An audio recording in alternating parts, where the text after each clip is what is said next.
or differing perspectives on pressing issues. Today we're diving deep, really deep, into the intricate ways government secrecy and disinformation campaigns manipulate public perception and knowledge. We're especially looking at unexplained phenomena and experimental programs. So our central question is really, how do these tactics operate?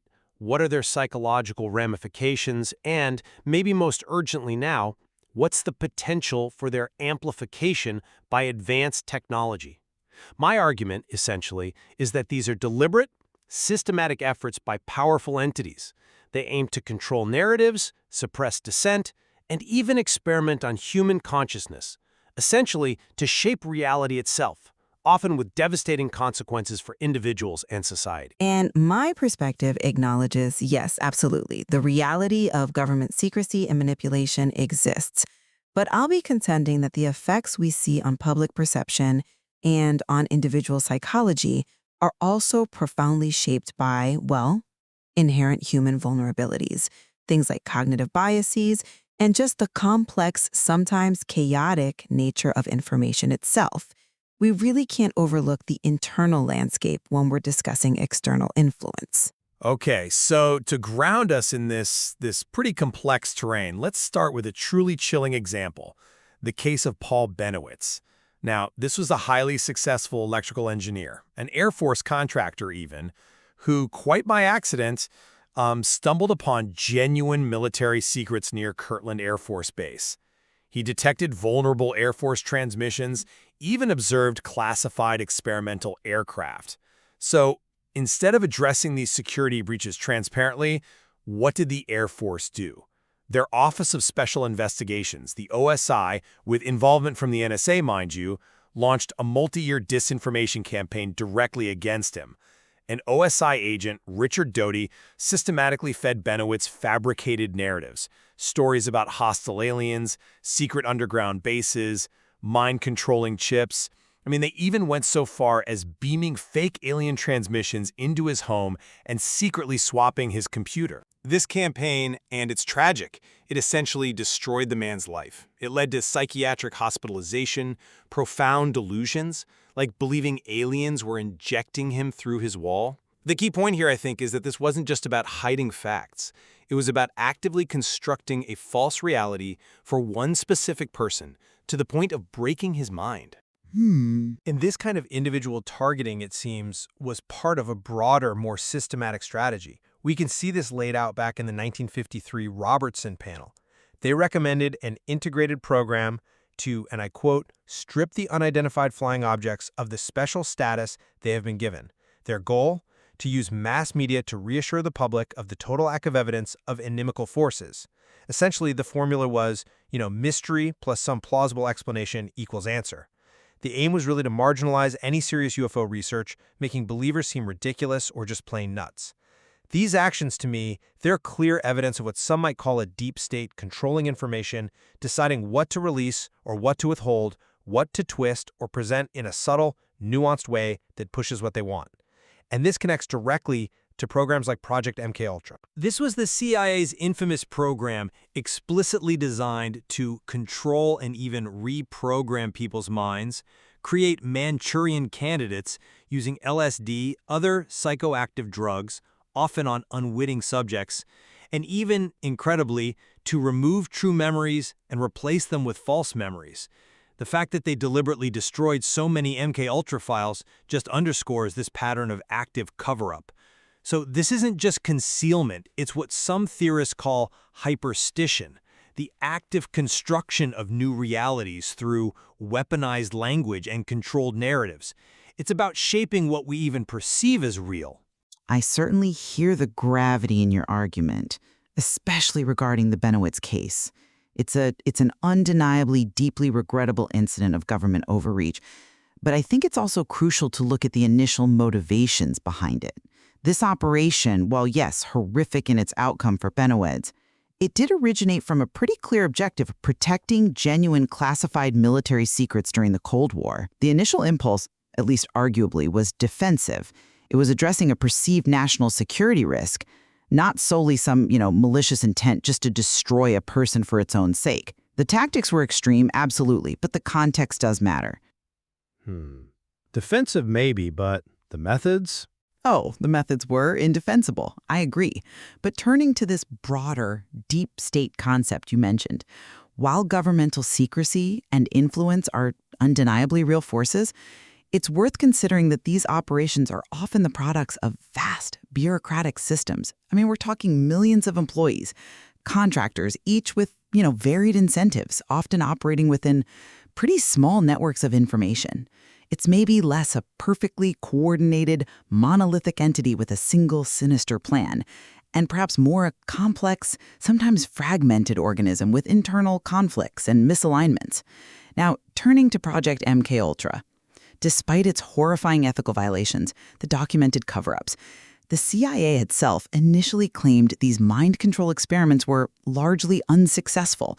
Now, later revelations certainly challenged that claim, no doubt. But the extent to which these methods could universally reprogram people's minds on a mass scale, beyond exploiting pre-existing psychological vulnerabilities, that remains, I think, a serious point of contention.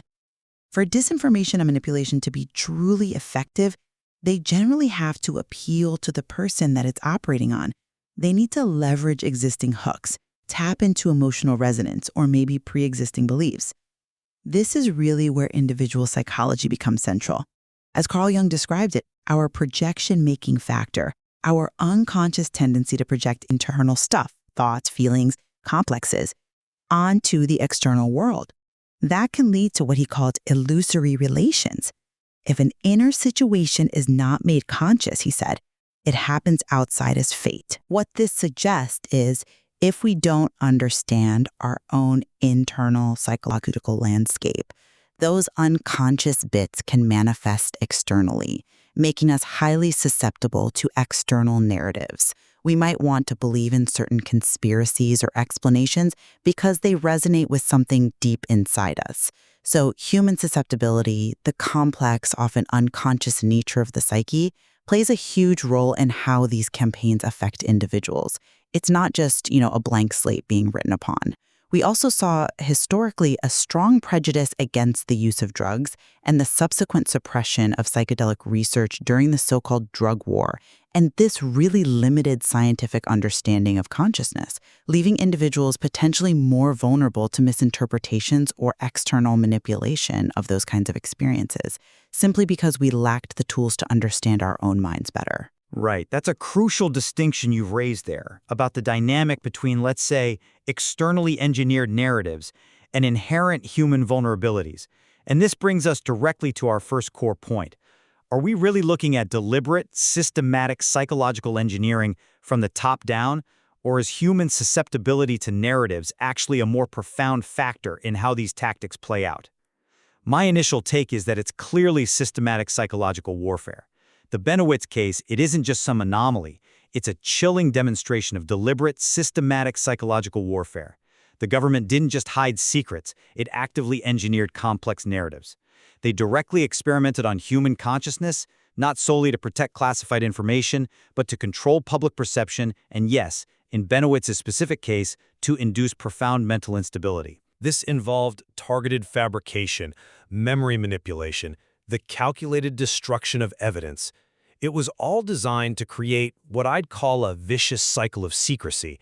And the Air Force's internal conclusion that anyone interested in UFOs was, quote, at best mistaken and at worst insane, that really highlights a deliberate strategy to pathologize independent inquiry. This wasn't just reacting to existing vulnerabilities, it was actively creating new ones through coercive means. This was about weaponizing information, maybe even inducing hallucinations, to create a desired psychological state, whether that state was delusion for an individual or just broad public apathy. I understand the active intent you're describing, and I certainly don't dispute the deliberate nature of these actions. But the efficacy, the pervasiveness of such engineering, I believe, is profoundly amplified by inherent human psychological factors, what Jung called the ego's adaptation, basically, how our conscious mind navigates the world. If that's disturbed, it can make individuals incredibly susceptible. When our internal reality feels shaky, we tend to grab onto external explanations, even manufactured ones, just to make sense of things. There's also the fear of the unconscious, which even in otherwise, normal people, often creates a resistance to purely psychological explanations for strange phenomena. This leaves people more vulnerable to external narratives that simplify complex realities, whether those narratives are true or false. And as I mentioned, the suppression of psychedelics, which arguably offer a repeatable means for exploring consciousness, has unfortunately left a void in understanding the full spectrum of human psychology. This makes all of us potentially more vulnerable, not just to external control, but simply to misinterpreting our own experiences. It's not strictly either or, it's a dynamic interplay. Bennewitz, for example, clearly had an intense pre-existing enthusiasm, a curiosity, that was then exploited, rather than him being some kind of blank slate upon which a new reality was perfectly imprinted. Okay, that's a critical distinction you're drawing. Exploitation versus creation. Ex nihilo, creating from nothing. So are we talking about the government simply pressing a button and controlling minds? Or are they using these existing psychological hooks to reel people in?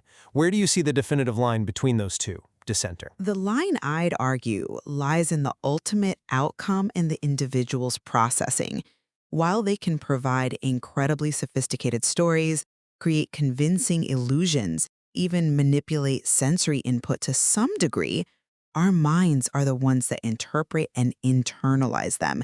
And that interpretation is always filtered through our own biases, our experiences, our unconscious processes.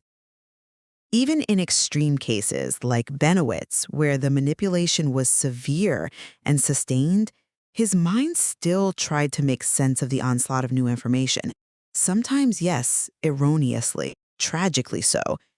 It's a testament, in a dark way, to both the resilience and the vulnerability of human consciousness. The gaslighting works partly because there's often a pre-existing predisposition to search for meaning, even when that search is deliberately led astray. And I still see it as a much more active creation, even if it utilizes those hooks you mentioned. They're not just finding vulnerabilities, they seem to be actively inducing them in cases like this. Think about those fabricated transmissions beamed directly into Bennewitz's home, the swapping of his computer. I mean, this wasn't subtle suggestion. This was a sustained, targeted psychological assault designed specifically to break his perception of reality. And if they can induce that level of delusion in one highly intelligent individual, the implications for broader public manipulation, well, they're significant. The goal isn't just to exploit an existing belief, perhaps, but to plant the seeds of an entirely new, false narrative that takes root and grows, actively preventing people from discerning the truth. This feels like gaslighting on potentially a societal scale, making individuals question their own sanity, their own sensory input, effectively weaponizing hallucinations and information flow. Okay. Building on that idea of individuals internalizing narratives, this brings us to a larger concept you touched on, hyperstition. I mentioned it earlier as potentially the ultimate power to actively build new realities. Can you expand on how you see this playing out on a societal level? How pervasive is this reality shaping, truly? Hyperstition, as I see it, is far more than mere influence or persuasion. It's potentially the ultimate power, precisely because it allows powerful entities to actively build new realities by creating and controlling the narrative. Think back again to the Robertson panel's integrated program. Their stated aim wasn't just to hide facts about UFOs, but to fundamentally reduce public interest in flying saucers, to deliberately shift them into the realm of entertainment. That inoculates the public against potentially uncomfortable truths by simply recategorizing them. It's not just about what you believe, but how you're allowed to understand the world. We arguably see echoes of this same impulse today in broad initiatives aiming to, quote, rewrite the source code of the federal government for ideological alignment. This represents a concerted, top-down effort to reshape the very operating principles of governance and public understanding. This isn't just about obscuring facts, it's about what a deep state, if you will, does, creating a preferred, functional reality where their narratives become the default setting. This is where weaponized language is truly potent, where a carefully constructed story can become more real, functionally, than lived experience for many. It demonstrates a potential, let's say, dark triad approach to population-level control. I absolutely acknowledge the immense power of narratives and the deliberate efforts made to shape them, particularly through mass media. But to describe hyperstition as literally speaking a new reality into existence might perhaps overstate the degree of absolute seamless control. For these campaigns to be truly effective, they often need to rely on, as I mentioned, nuggets of fact and truth intertwined with the deception. They need to maintain plausibility, or they simply lose their grip on people's minds. A completely fabricated reality, totally divorced from any verifiable truth, it struggles to sustain itself on a mass scale without constant overt force. Furthermore, the very deep state you describe, while undoubtedly powerful, is likely not a perfectly unified entity. Again, we're talking about millions of employees and contractors with mixed motivations and cultures. This complexity inevitably leads to things like policy drift, internal frictions, bureaucratic inertia, and sometimes outright resistance or leaks. Consider the Baltimore Wide Area Motion Imagery WAMI deployment you brought up earlier. This was an incredibly sophisticated surveillance initiative, yes, but its lack of transparency, its secrecy, ultimately led to public outrage, and it's shut down by officials. The very erosion of trust in government, while problematic in many ways, paradoxically also fosters a certain level of skepticism that makes total seamless narrative control incredibly difficult for any single entity to achieve and maintain indefinitely. People do push back when they perceive deception on a grand scale. That Baltimore example is compelling. It definitely shows a limit to that kind of covert control.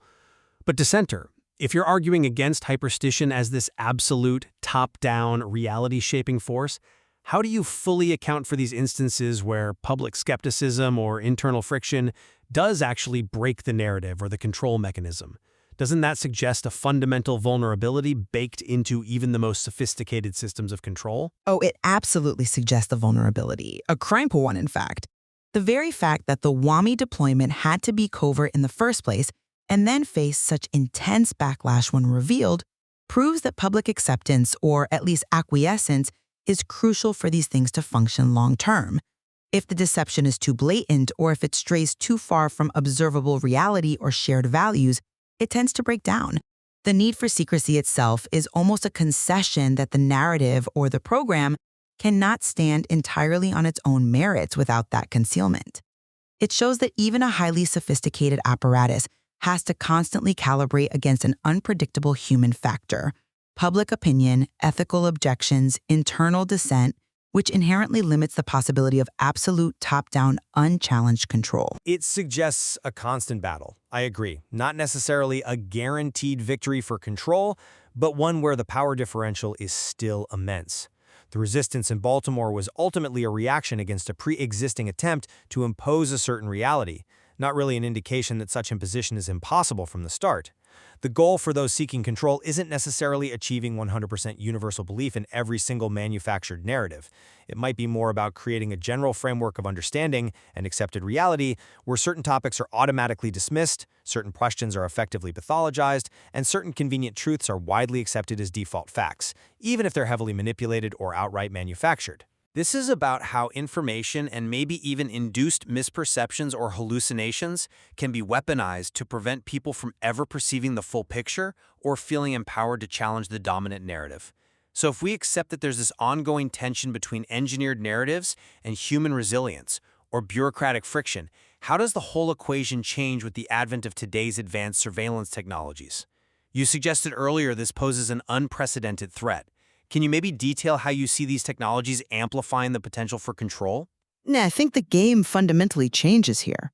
Consider the integration of systems like Gorgon Stare. This isn't science fiction. This is omnipresent aerial surveillance that literally records the whole thing all the time over vast urban areas. It allows operators to rewind footage to trace anyone's movements, and it could employ artificial intelligence, AI, for things like pre-crime detection, predicting behaviors before they happen. Now combine that capability with Palantir-like AI platforms, which specialize in data fusion, advanced analytics, and predictive capabilities across massive, disparate datasets, pulling in everything from financial records to social media posts, location data, you name it. And then layer on top the Replicator Initiative's concept of attributable autonomous systems, which are essentially rapidly deployable, potentially armed, expendable drones. What you get when you put these pieces together is a potentially highly advanced, automated, and pervasive system of surveillance, data analysis, and rapid response. This moves way beyond targeting individuals like Bennewitz after the fact. It moves towards automated, real-time, population-level predictive control. Tracking becomes incredibly powerless for the targets, as the original analysis noted.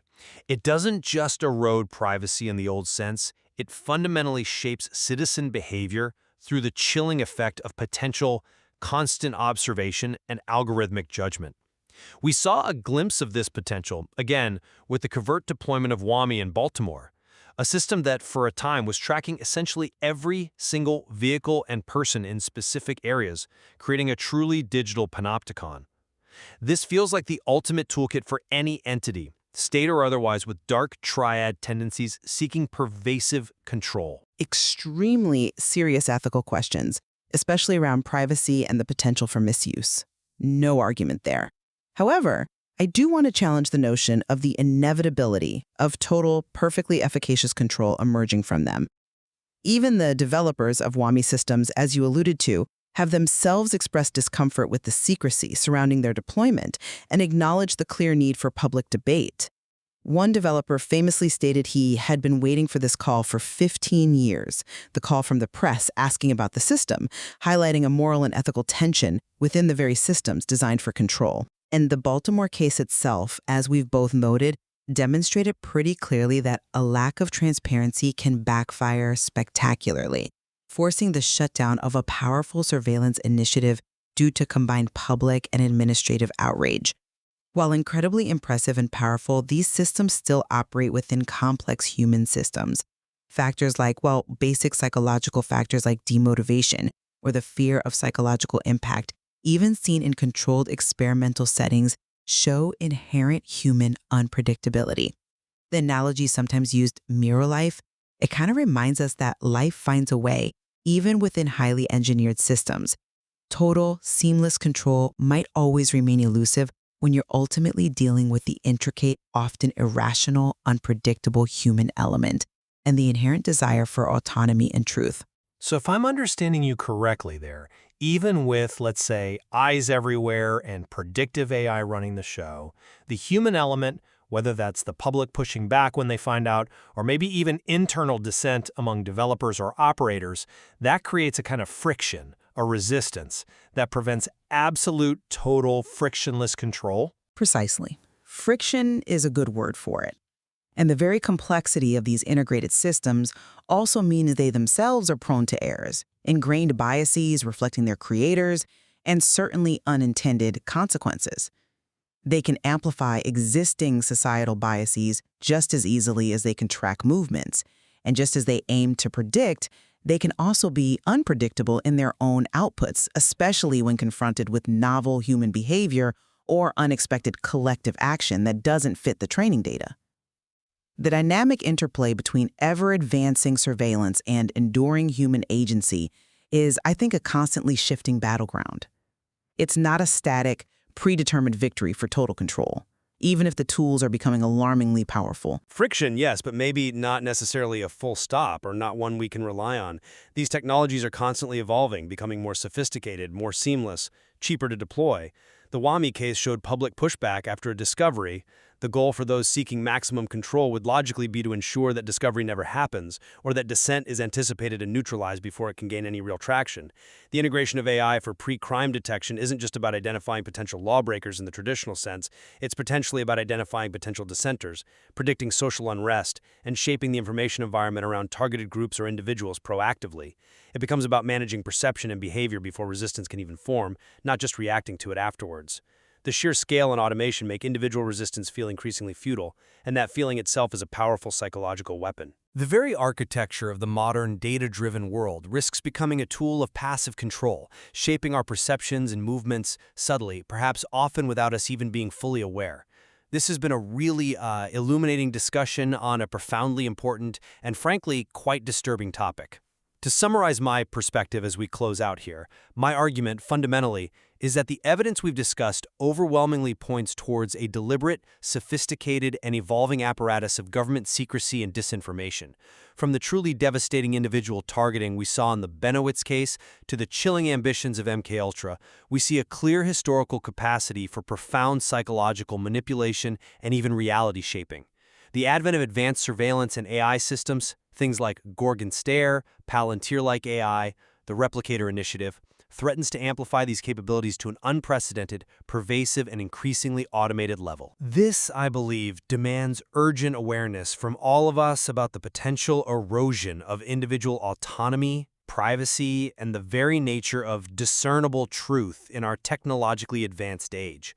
We must constantly ask ourselves how much of our perceived reality is truly our own and how much is being constructed or at least heavily mediated for us. And my final thoughts on this complex interplay are that while government overreach, secrecy, and the capacity for manipulation are undeniable realities we must confront, I also believe the ultimate outcomes are profoundly shaped by that complex interplay with inherent human psychology, our shared vulnerabilities, and the often unpredictable, chaotic nature of information itself. Even with these new technologies presenting very grave risks, human agency, critical thinking, skepticism, and perhaps most importantly, the relentless pursuit of self-knowledge and inner awareness, these remain crucial tools. We navigate a world where narratives are increasingly contested, where realities are actively constructed and fought over, but also where the human spirit throughout history has often found ways to adapt, to resist, and to seek truth despite the obstacles. Indeed. The material we've explored today certainly compels us to ask difficult and I think very necessary questions about how deeply our perceptions are being shaped, and crucially, how we can hope to discern truth in an age of pervasive information control and rapidly advancing surveillance capabilities. Thank you for joining us on The Debate.